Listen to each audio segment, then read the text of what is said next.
The Palm Beach Civic Association expands its communication outreach with a state-of-the-art television studio. We call it Studio 33480, the zip code for the beautiful island of Palm Beach. Sponsored by Finley Galleries, our goal is to bring you in-depth interviews with the most colorful and knowledgeable personalities on the island. And now, our host.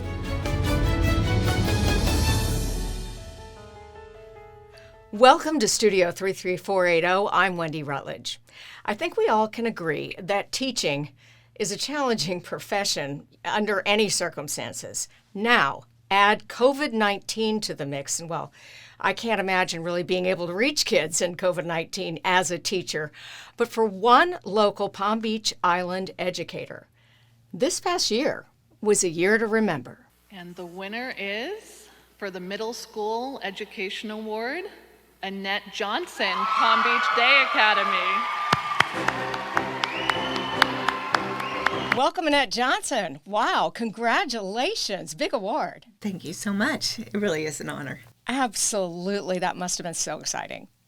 Oh, it definitely was. Yeah. It brought tears to my eyes listening to some of your comments. But at any rate, our executive committee member, Will Matthews, who was also on the board at the Day Academy, told us, and he was so excited.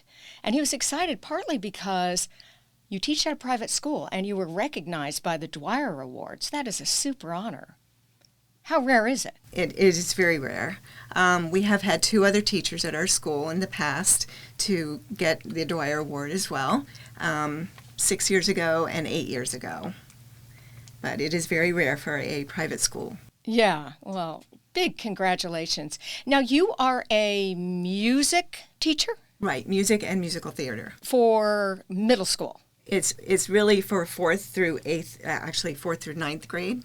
Right. But the award itself was for middle school and the things that I do with middle school. Right. Now, I was reading a little bit about you, and you had an early teaching experience with deaf kids that apparently had a great impact on you. Can you tell us more about that? Oh, yes. My hearing impaired students are what gave me my full background for what I could do as an educator.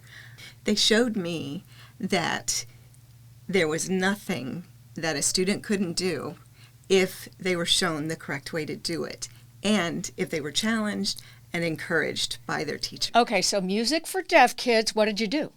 I actually did handbells. So what we could do is we played the handbells and they could feel the vibrations in their hands. I had colored charts up and we followed the colored charts for their different notes, but when they could feel that vibration in their hands, they knew they could do anything that any other student could do.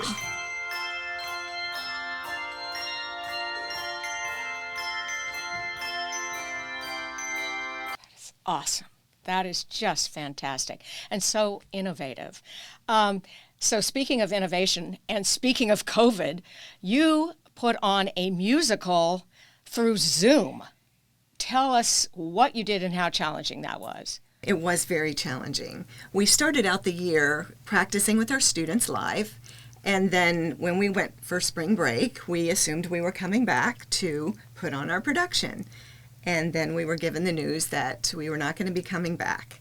Well, the students were devastated, and they had put so much work in. And I said, I can't not let them do this. So I worked with our drama teacher, and we Zoomed all of the script.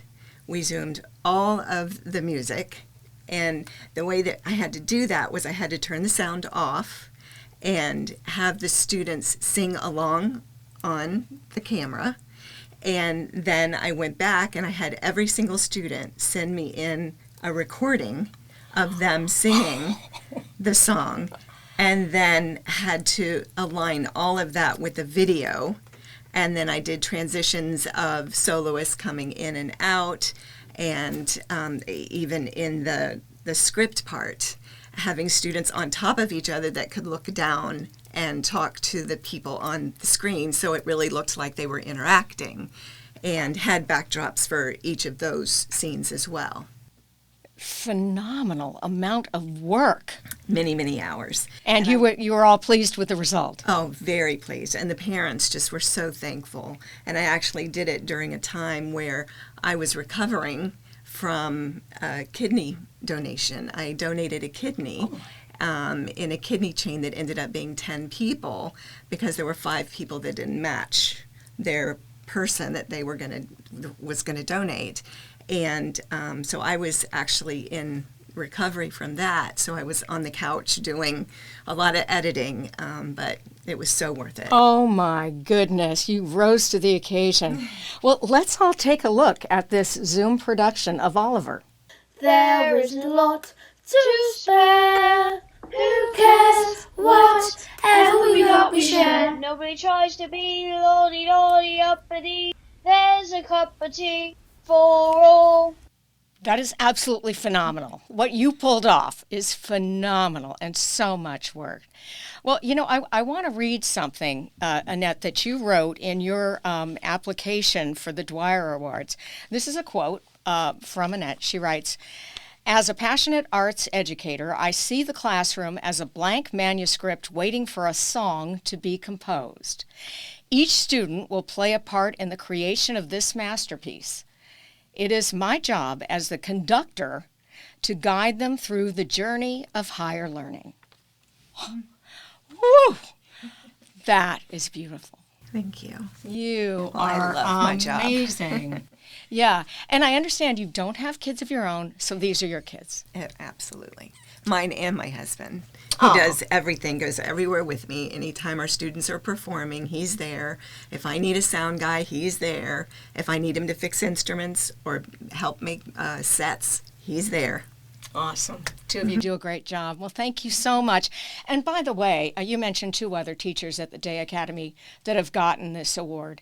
And through the course of our reporting, we have met so many awesome teachers at that school. So you're one of many wonderful educators. Oh, thank you so much. You're welcome. Well, thank you very much and continued success. And that does wrap it up for us here in Studio 33480. Thank you, as always, for watching. And we'll see you next time, right here in Studio 33480. Studio 33480 is brought to you by the Palm Beach Civic Association, our sponsor, Finley Galleries, and our viewers. We welcome your thoughts on how our programming can best serve our members and residents.